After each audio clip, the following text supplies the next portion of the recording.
style. Did your friends just come and hang out? Hi guys! I wanted to come on here and let you guys know where I've been, kind of give you a life update while I get ready this morning. Let's first talk about the elephant in the room.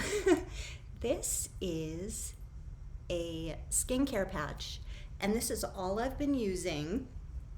So I just woke up. Well, I want to show you how I use this first. So when I stick it on, you stick it on the center of your head.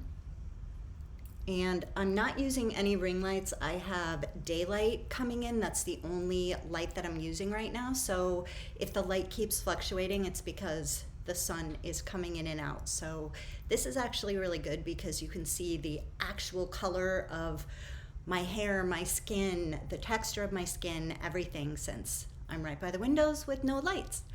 So when I put this on, I flip the edges up like this because I don't want to wake up with a sticky ring around my forehead. So I put this on right before I go to bed, and I take this off. I just woke up, I did brush my teeth, and I'm going to show you exactly what I've been doing for skincare. And the reason I've been doing this is because part of where I've been is I've been crazy sick with so many different things, and I'm gonna let you guys know what's been going on because I know there are so many of you that are gonna identify with, oh my gosh, that's what I'm going through. My doctor said I was fine. I have gone through so many different doctors, specialists, holistic doctors, nutritionists, like everywhere. Every doctor that you can think of for months and months and months and months. So I'm going to share all of this with you and hoping that it's going to help someone out there or someone you know that's suffering. Have them watch this video because there's a lot of things in here that blew my mind through my health journey. So the reason I started going completely, well, as natural as possible with my skincare, using as little products as possible, is because one of my symptoms was my skin was breaking out. I was having reactions, but I'm going to pop up some pictures here of what I've been dealing with. Literally allergic reactions, horrible breakouts. Like I had one up in my hairline that just finally healed. It's just been crazy. So I just knew that it was something coming from inside my body that I needed to figure out, but in the meantime, I wanted to go as natural as possible. So these are aloe vera patches, and these will help you literally reverse the signs of aging. I am proud to be turning 56 years old this year, and I have never even tried Botox, fillers, injectables, any procedures other than what I do at home, and I try to keep it as natural as possible. I used to use so many different things, and now I've got it down to just a few. Not to mention how sick I've been. I have barely been able to get in the shower some days, so it needed to be very simple skincare. So this I would pop on before I go to bed.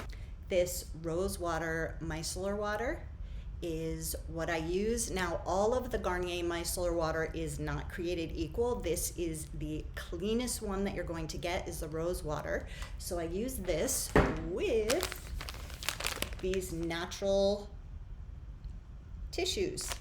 So these are like nice big tissues. They have this little scrubby area in the back. These are amazing. They're huge. You can use these for cleaning, for your face, whatever. They are just purely clean. The only other thing that I do is I make this little concoction of oils. Let's see if I can show you this without spilling it. This is just oils. This is unrefined extra virgin coconut oil. I brought everything down to show you guys. And jojoba oil. I just squirt some of that in there. You just make whatever mixture you want. Then I have all these natural oils. This is the chamomile and lavender, and I just put like a couple drops. Chamomile helps with inflammation, lavender helps with any kind of breakouts. Then if I get a breakout, I use this Rada tea tree oil, and I dab it right on the blemish, and it helps so much. That is it. So this morning I just took that patch out, brushed my teeth, then I use Gin Amber's Rose Water Spray. All of her products are completely natural, and I spray my face. Good morning, that's it. That is my skincare routine in full, morning and night, that's it. It has been helping my skin so much. I don't have any more of that dryness and flaking. Okay, I just wanted to catch you up on that. And I'm gonna be doing my hair and makeup, and instead of telling you every single thing that I'm using, I will just link everything down below because I am going to be just yakking away in this video about where I've been and what has been going on. So I will update you on one more thing that you probably noticed. My hair is now blonde. I was doing a gray hair grow out, and I will put up a video here. I've been posting a little bit on TikTok, Instagram, and Facebook when I have energy because my energy has been gone. So I will put up the video that I posted on Instagram of what happened to my hair. Here you can see when I decided to grow out my natural gray hair. I bleached it one time, came out absolutely beautiful. It was healthy, it was full. I was so excited. Look how healthy my hair was. There was no damage. So for any of you that are saying I had all of this hair damage because of bleach, you can see for yourself. It was gorgeous, it was healthy, there was no issues with my hair at all. Then after about 6 months, I started noticing a lot of hair fallout, dryness, breakage, just all of a sudden. Here's where I gave myself a haircut once I found out that my blood work came back that my T3 thyroid levels were way too low. So I was having massive Hashimoto's hair loss. Thank goodness my hair is super thick, so it was bearable here. But then about a month later, between this time and a month later, I lost so much hair, as you can see here. It was coming out in handfuls. It was stressing me out so bad, and because my physical health struggles were affecting my mental health, coloring my hair relieves some of this stress. I really did love my natural silver hair. I'm definitely not going to give up trying. It just wasn't the right time for me, so I decided that I will start again when it feels right. I did find a natural hair color that I will show you guys in a minute. I was so excited. It matches this original color perfectly. As soon as my thyroid levels started getting balanced from upping my medication, my hair is finally getting healthy again and growing back. So it was specifically related to Hashimoto's. I just needed to get those thyroid levels balanced. So I did end up finding some clean products, and these are Revlon, but something is going on with that company right now. They filed bankruptcy or something. I am scavenging for these all over the internet. I shouldn't even tell you guys because now there's gonna be this mad race to scavenge these, but I don't know if they're ever gonna make them again. So I'm literally buying them all out because it's completely clean, vegan, nourishing, clean formula. No parabens, no sulfates, no silicones, no mineral oil, no phthalates, no gluten. So what I've been doing is kind of just mixing these two or just using one or the other, but basically gives me the same color and it's clean because I want to heal you guys. Okay, so this all started many years ago when I got a back surgery through the front. I got a 2-level pro disc in my lower back and in my neck as an after result from getting hit by a car while I was walking. A drunk driver hit me in the back with his car when I was 15 years old. So what happened is, like, over time I needed back surgery, and because I went through the front, it herniated 3 times, and I had to get 3 pieces of mesh put in my belly, and the little pieces of mesh move through my intestines, or move through my abdominal wall into my intestines. So I held off as long as I could to get the full abdominal repair because I was told that it was going to be like torturous as far as pain. and like a really hard surgery. So I waited as long as I could and finally got it done in 2017. Ever since the full abdominal repair with mesh, they had to go into my intestines and pull out the old little pieces of mesh. One is actually still in there because it was too dangerous to remove. So they put a full sheet of mesh in from my rib cage to my pubic bone and like sewed it into the muscles. Ever since then, I have had one issue after the other with my digestive system, and I ended up getting 2 bowel blockages. One of them was life-threatening, so you go in the hospital. I'm just trying to like set the stage for you guys, like how this all happened, because I noticed that whenever I talk about my health, you guys tend to assume why I'm sick. So I wanted to let you know it's very clear why I'm having all these issues, and it was from, it was from all of these abdominal surgeries. So when you have a lot of abdominal surgeries, you start getting a lot of issues, like Hashimoto's got triggered for me after this full abdominal repair with mesh. Any kind of like SIBO or anything like that flares up in your digestive system. So that's what happened, and I have been struggling. So to make a very long story short, I got COVID and never felt right after that. Alexa, stop. So I went and got my thyroid checked, and my doctor said, "You're fine, you're within range." And I trusted him. I didn't look at my results. So about, I think it was like 10 months later, I was getting sicker and sicker and sicker. No energy, literally like on the couch crying, just feeling like if you guys have ever had Hashimoto's, you know what I'm talking about. It's like something has taken over your body, and it is the most awful feeling. No energy, your emotions are all over the place. It's like weight gain and you're barely eating. So about 9 or 10 months later, I'm like, look, I can't handle this. Like something is wrong. You know when you can just feel that something's wrong inside your body? So I'm like, you've got to check my thyroid again. So he checked my thyroid again, TSH, T3, T4, and the thyroid hormone. I'll look for it, and if I can find it, I'll pop it up here, what the tests are that will tell you if you have a thyroid problem. So then I looked at the results myself.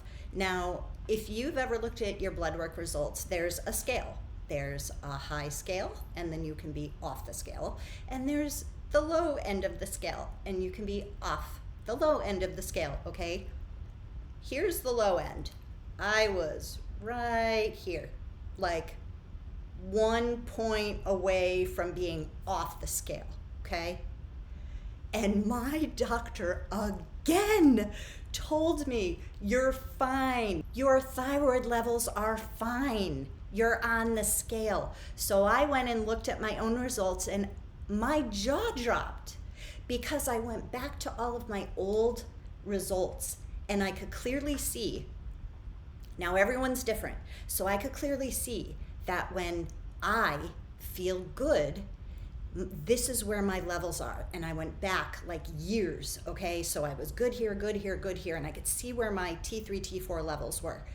So for the past year, my levels have been so low on T3, and my doctor kept telling me I was fine until I saw there was something really off here, that, okay, I haven't felt good, and I can clearly see that my T3 has dropped, and I don't feel good, but when I feel good, my T3 is here.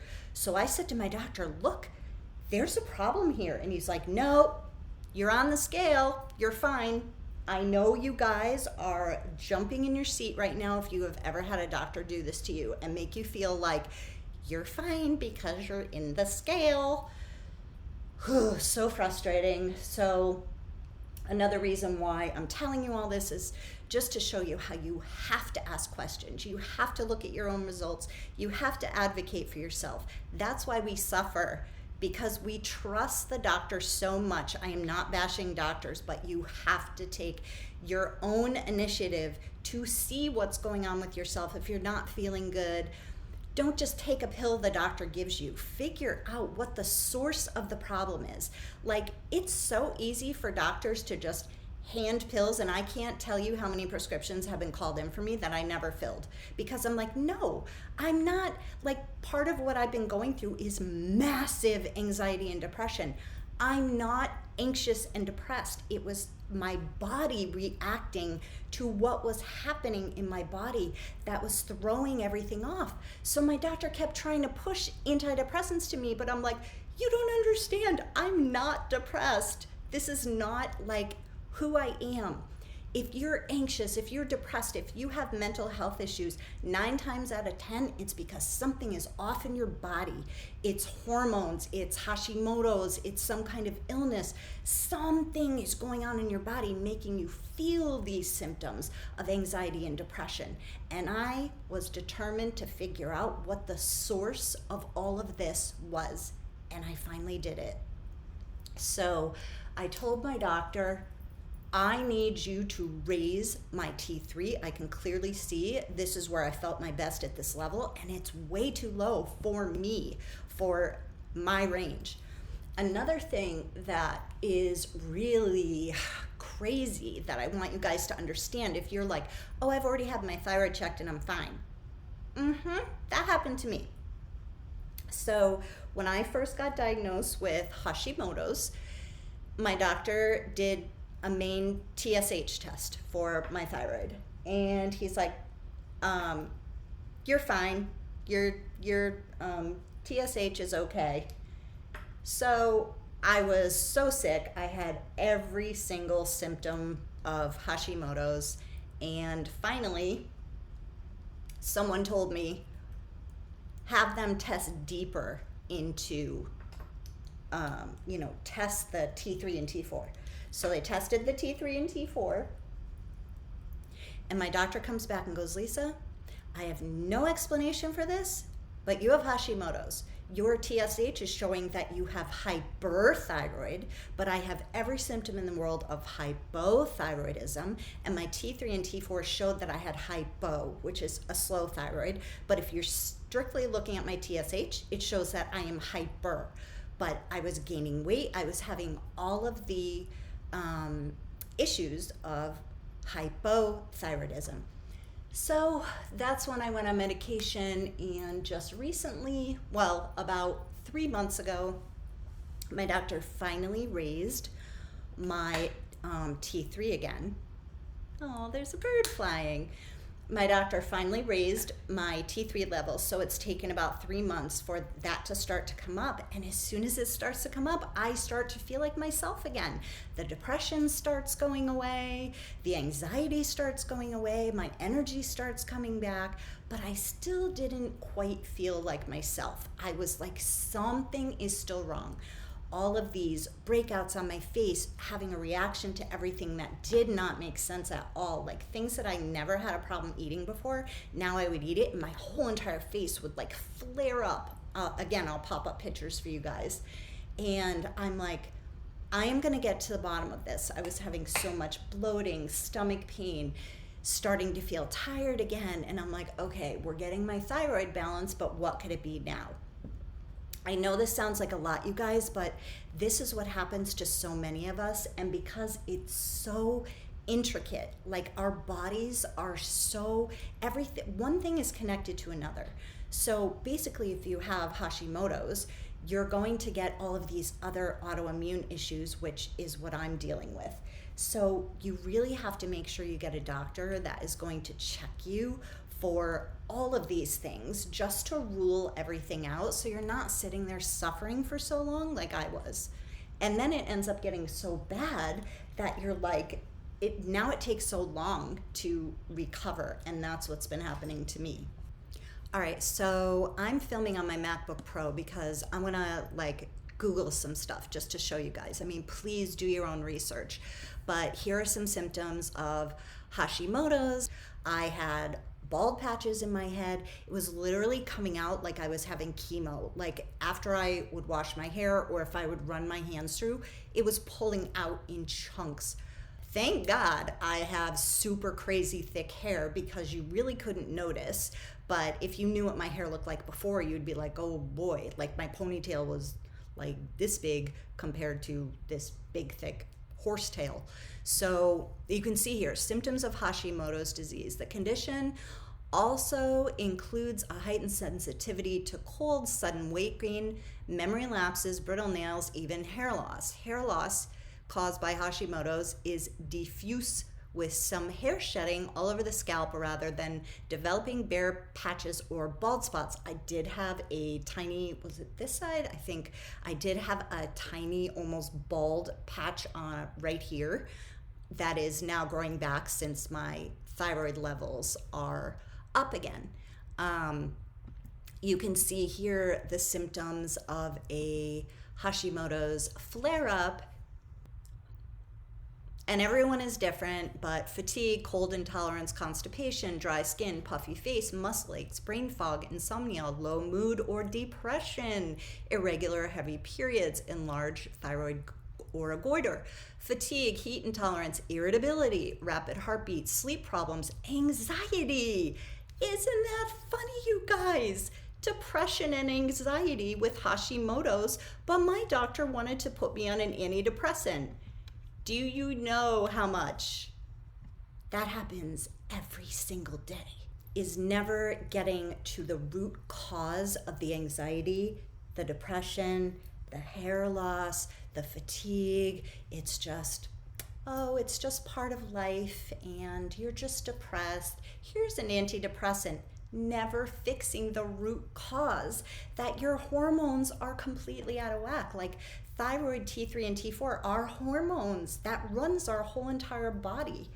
So finally got that squared away, and then I went to a motility specialist because I went and had a colonoscopy and endoscopy to figure out why I was having so much stomach pain, and everything came back pretty good. Like I had a lot of esophageal inflammation, and I have horrible heartburn all the time. I eat vegan, I eat clean, I eat nothing spicy. I could sip water and have acid coming up. They also found, I think, just one polyp. This is the first polyp they ever found, but polyps like the kind they found in me is precancerous. As long as they get it out, you're totally fine. You just keep going back, and if anything grows back, boom, they get it. But this is where people are like, oh, I don't want to go get a colonoscopy, but if I had waited, it would have turned into cancer. Like, I hate doing that. I hate doing the prep.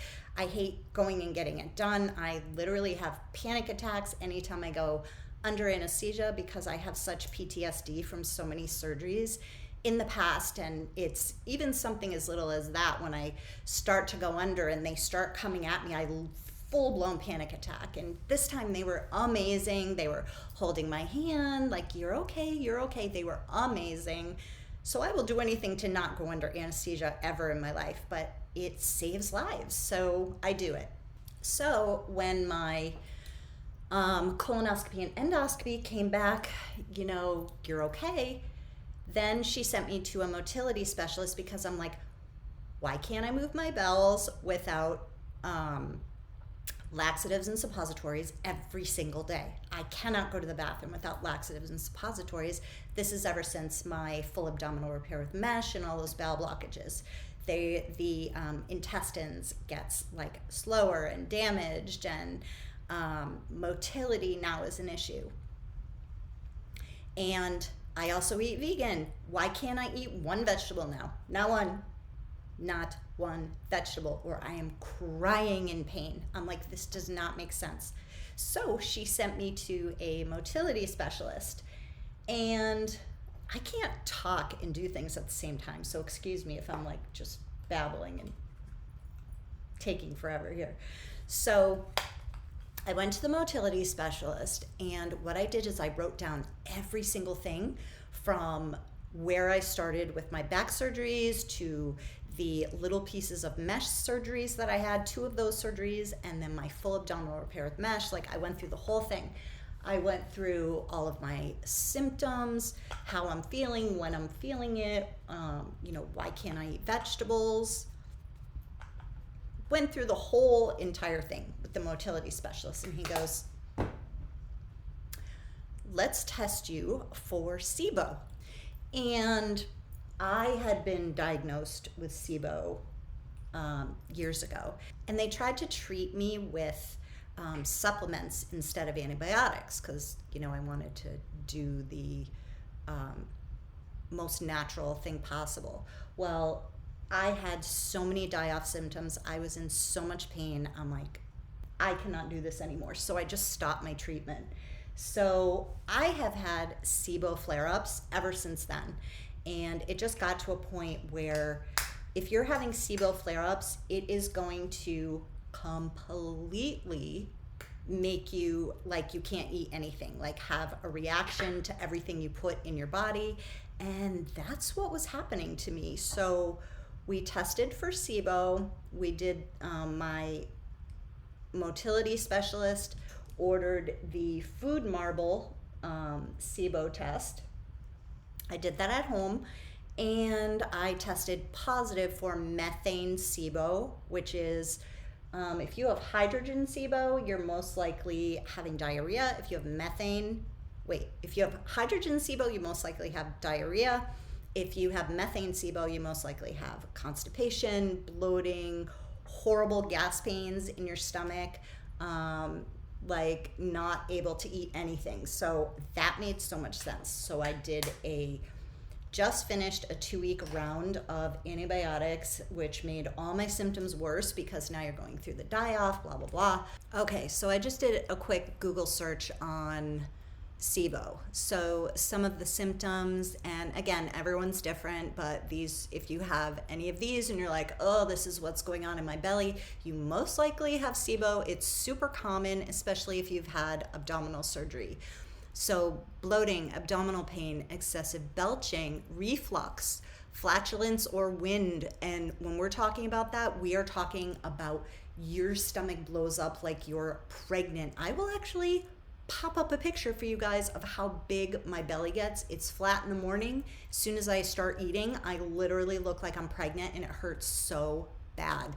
So here are some symptoms and causes of SIBO. Again, everyone's different. Abdominal pain, abdominal distension or bloating, nausea, here's bloating, indigestion, gas, diarrhea, constipation, unintentional weight loss or weight gain with methane SIBO, like with me. I was barely eating anything, and of course, it makes your body think it has more calories in it, so it's like storing everything. Your body also is not metabolizing fat, or you're not digesting the food or absorbing it. So it's almost like you're malnourished without being skinny. Like, some people will lose tons of weight and be malnourished. In my case, I was malnourished, meaning I wasn't getting the nutrition I needed because my gut wasn't absorbing it, but I wasn't losing weight because the methane will make you hold on to every calorie and make you actually gain weight. Some causes of SIBO are having H. pylori infection, gastric bypass surgery, gastroparesis, intestinal pseudo-obstruction, which is a bowel blockage, which I've had 2, hypothyroidism, thyroid issues, which I also have, gastrointestinal disease, diverticulitis, small bowel obstruction, abdominal adhesions from surgeries, which I also had, too many antibiotics, narcotics, gastric and acid suppressants like PPI, proton pump inhibitor, which I take because it's a vicious cycle with SIBO, that SIBO causes reflux, but taking treatment for reflux, which is a proton pump inhibitor, will cause SIBO. So it's like a vicious cycle. So I was trying to get off of my proton pump inhibitors, but I couldn't do it. I was in too much pain. So we'll just deal with it as it comes. It also affects motility, meaning how often you can go to the bathroom. Like for me, nothing moves without laxatives or stool softeners. and it can trigger diabetes, lupus, celiac disease, IBS, irritable bowel, inflammatory bowel, pancreatitis, colon cancer, I don't know what that is, but it doesn't sound good. Chronic renal failure, cirrhosis of the liver. It's a lot, you guys. Like, just having SIBO alone causes all those problems. So now I'm waiting for the antibiotics to wear off for a few weeks, and then I'm going to do a full-on gut test to see if there is anything else going on in my gut that I need to deal with. The last thing I did was I actually went out of state to an integrative medicine doctor, and they are covered by insurance, but it's a long drive. And my ex-husband's wife actually told me about it because she was suffering with so many problems, and she's like, just give it a try, because so many things that I was dealing with were very similar to what she was going through. So I went to this integrative medicine doctor. She's amazing. If you guys are interested, she's in Massachusetts, and if you're interested in that, just leave a comment and I'll just link her down below for you guys if anybody's interested. And she did a full panel of blood work. Like, I mean, things I never even thought of. You have to go to an integrative medicine doctor who's really gonna think outside the box. So she tested for everything under the sun, and one of the huge things that was causing me so many problems was I have Epstein-Barr virus, which 95% of humans have this in their body. But most people, it doesn't even make a difference. Like, it doesn't do anything. It's just there dormant. Well, mine, I had mono 3 times as a kid. So that is like, if you've ever had mono, your Epstein-Barr is probably getting reflared throughout your life. So it gets reflared in some people, especially, again, if you have autoimmune problems like I do, and gut problems, and all of this is what re-triggers Epstein-Barr. So basically, your symptoms are like you have mono. Like, you're exhausted, you have no energy, you can't, I literally, when I first went to see her, all I said to her is, I feel dead inside. There's something so wrong inside my body, I literally feel dead. And so she tested me for everything, saw that the Epstein-Barr was reactivated. Then I went back 2.5 months later. I just had my checkup. She retested me to see if the Epstein-Barr was still reactivated. It is still through the roof. And my ex-husband's wife was telling me that when she got diagnosed with Epstein-Barr, she's 2 years out now and she is still activated. It's way, way, way lower. It's like super low. So it takes forever for your body to heal from Epstein-Barr, but it can be done. So I'm being treated for that as well. And basically all of these things have very similar symptoms. The fatigue, the belly problems. See, guys, part of it is brain fog. I paused for 2 seconds to put my lip liner on and I forgot where I just left off. Okay, I remember. All right, so the next thing she tested for is hormones. Estrogen,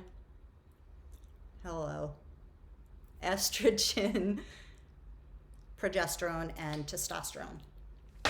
So my primary care doctor put me on a hormone replacement patch. This is what happens.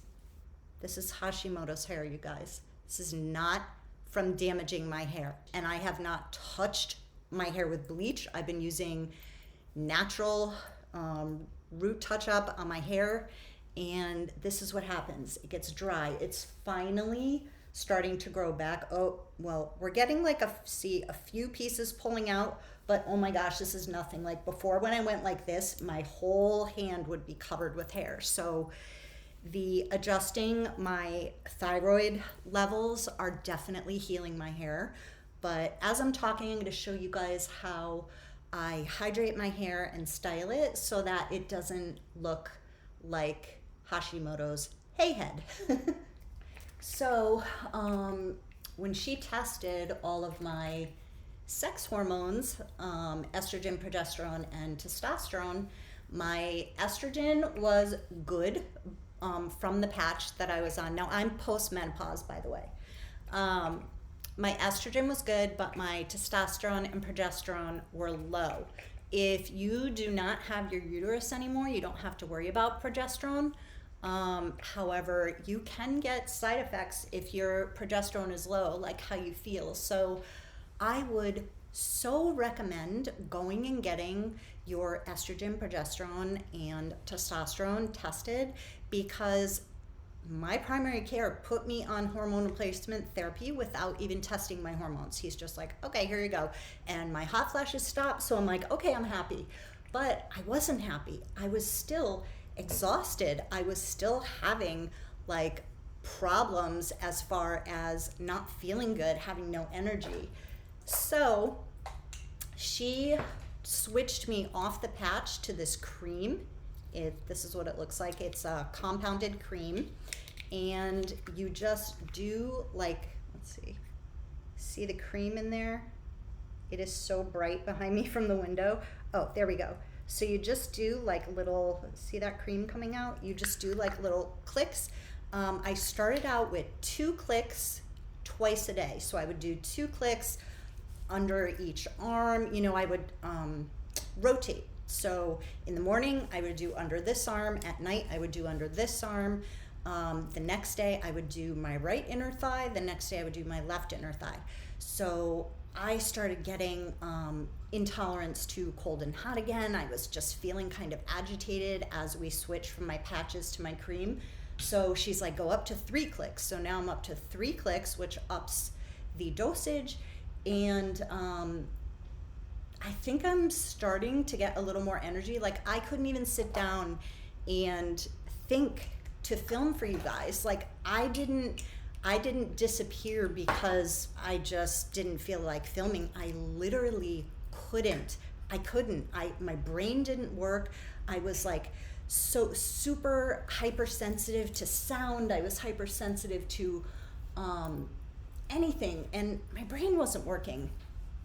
So I thought, well, I'm feeling better. I'm going to come back and tell you guys everything that's going on and just pray that something relates to someone out there that is suffering, so you guys can feel better too and know how to navigate through this really hard place where your doctor is telling you you're fine. You really need to go to different specialists, and every single specialist that I've gone to has been covered by my insurance. So I'm so grateful for that.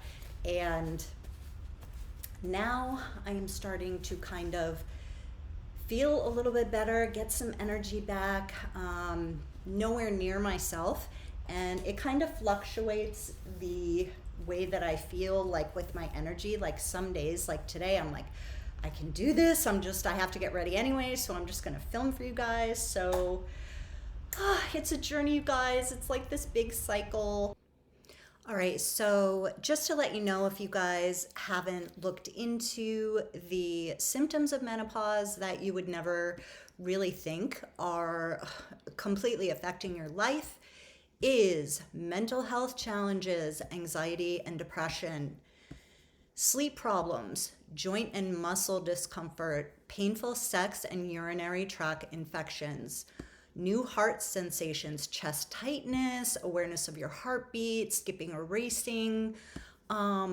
There like are so many different symptoms like weight gain, irregular periods, vaginal dryness, hot flashes, chills, night sweats, slow metabolism. It just really affects your whole entire life. So if all of your tests are coming back fine and you still have not checked your hormones, definitely do that.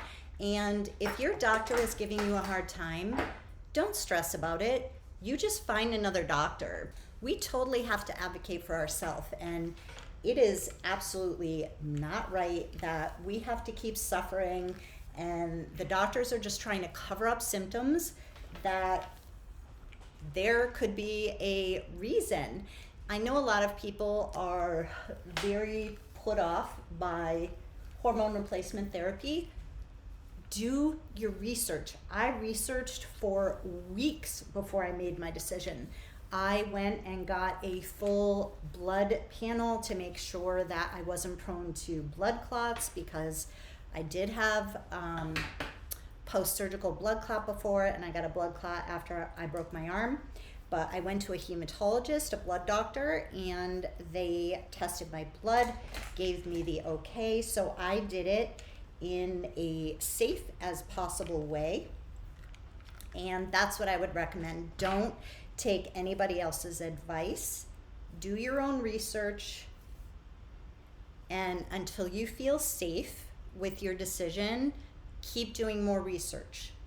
So another question you guys have been asking me is, what am I doing as far as food?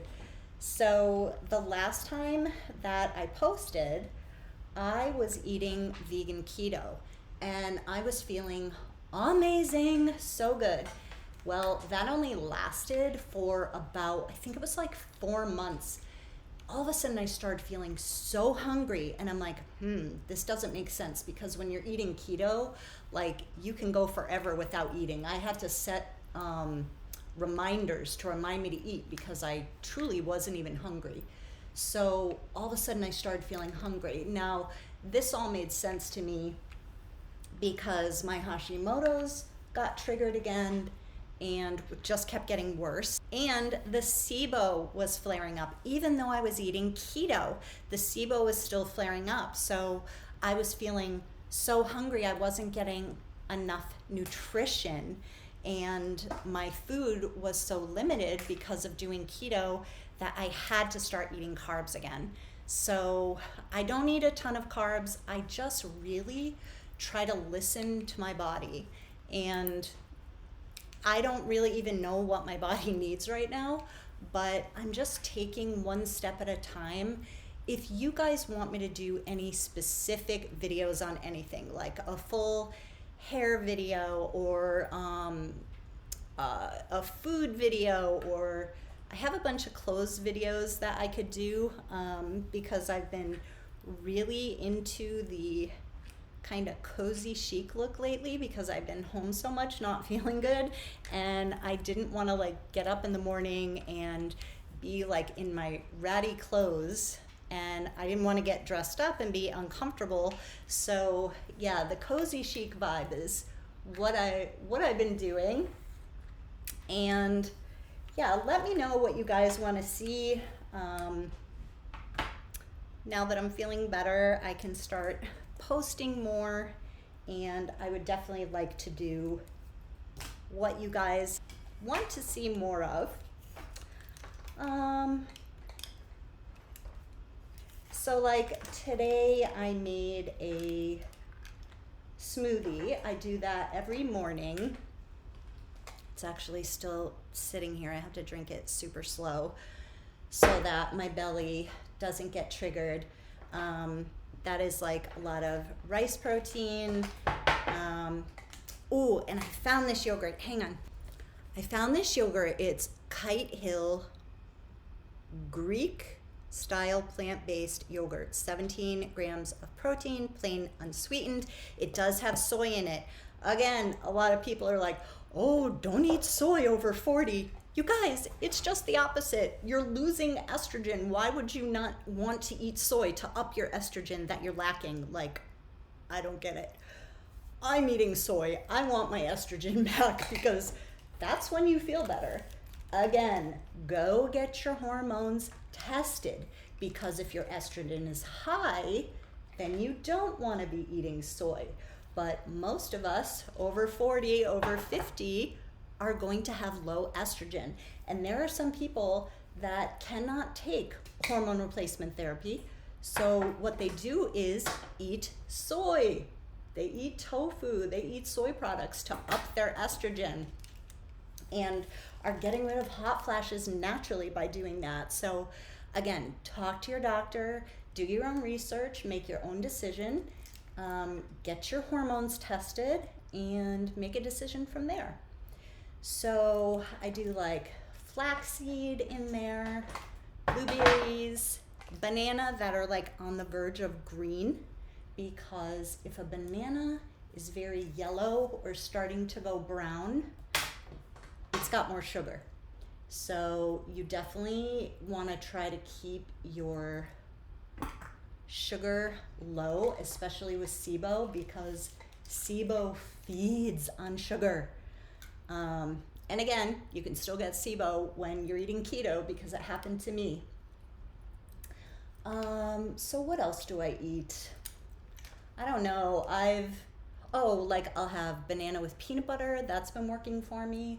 Last night I did have some gluten-free oats, and I got really bloated, but I'm kind of at the point where I just really have to eat. I have to like figure out what gives me the least amount of symptoms and just go from there. I kind of wish we were live right now so you could ask me some questions, but I would be like this. This is why I don't do lives, you guys, because I would be like this the whole time, trying to like read the comments. I wouldn't even be able to do anything. I'd be like my face up in the camera the whole entire time. So yeah, I'm trying to think of some more comments that you guys have asked. I know so many of you have been so incredibly sweet, telling me that you miss me and to, you hope I'm healing, and when I feel better, you can't wait until I come back to YouTube. And that helps me so much, you guys, like knowing that coming back here is going to help someone, and it helps me keep going. And honestly, while I was going through this, I was like, Lisa, just keep going, because there's people out there that are suffering, that don't know what to do, and I can at least give you my experience that can hopefully help some of you figure out what the heck is going on, and not to just automatically take a pill that your doctor gives you.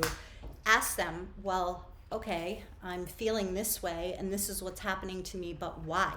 Why is this happening? Like, I'm depressed. Oops, I'm depressed. I'm anxious, but I have no reason to be. Like, there's nothing stressing me out in my life. What's stressing me out is like, it's taking over my body and how I feel inside. So can you help me figure out why that's happening? And if your doctor's like, no, you just need to change your thoughts or whatever, no, that's not okay. That's not right.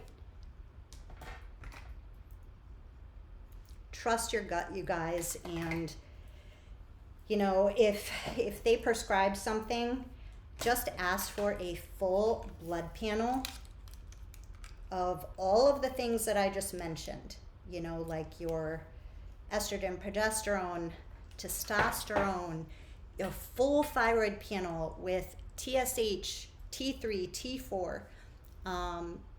Check yourself, get checked for Epstein-Barr virus, because you would be feeling like really tired and off.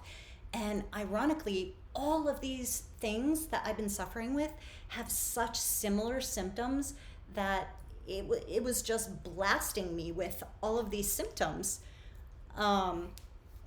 So let me know if you guys are dealing with similar things or anything else that you can think of that would help all of you guys out here. Like, we can all go in the comments and look, and maybe there's something I'm missing. Maybe there's something I'm still dealing with that I'm missing, or that somebody else could see, and it could really help them to figure out how to heal. And how to be able to advocate for ourselves when we go to a doctor, and how to figure out what kind of doctor we should be going to for our specific symptoms.